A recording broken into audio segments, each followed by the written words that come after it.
Recently, we made two videos.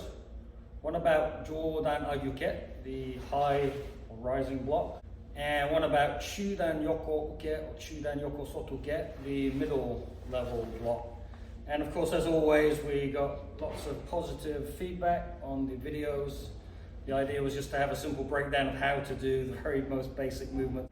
And we also got some pushback, as always, some genuinely questioning comments as to why we're doing that the way we are. And some, of course, not so positive in their criticism, but that's okay. So one of the criticisms was about having the hand in this position where the fist is closed and your palm is facing you.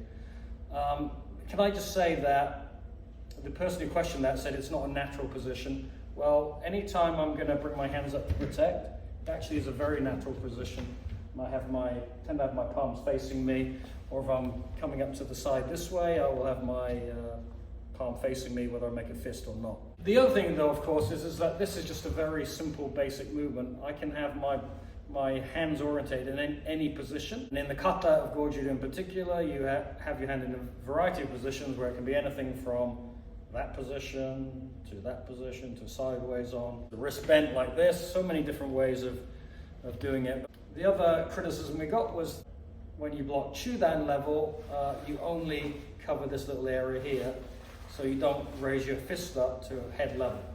Well, this is my take on the names of the blocks. When I go Jodan Uke, if my hands are down, my hand is covering from this position all the way up, but it finishes in Jodan or upper level, so it's very convenient to call that Jodan Uke, descriptive of where it finishes.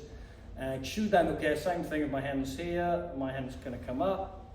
It does exactly the same as a Jodan Uke, but it finishes at my middle level. So it's very convenient to call that Chudan Uke because it finishes at Chudan level. So these are descriptive positions, Jodan, Chudan. So I also want to emphasize that when I'm doing, for example, Chudan Uke, this type of movement, the feeling is two hands blocking. I know we said this already. If I do it as an open hand position, it's this feeling. It's always this feeling, and that's why Sanchin Kata starts that way. So it's this feeling here, but as I do that, one hand may come to the side. One hand may come to the side. This is a very natural holding position. I'm always having one hand forward and one hand back. So whether it's because I'm locking an arm, holding onto a human body, as opposed to just standing this way where I'm very vulnerable. Always think about them as two hands blocking, protecting, intercepting, grabbing at the same time. But as you do it, one hand comes back. So it's a double hand movement, one hand comes back, double hand movement, one hand comes back this way. So I think that might be helpful too.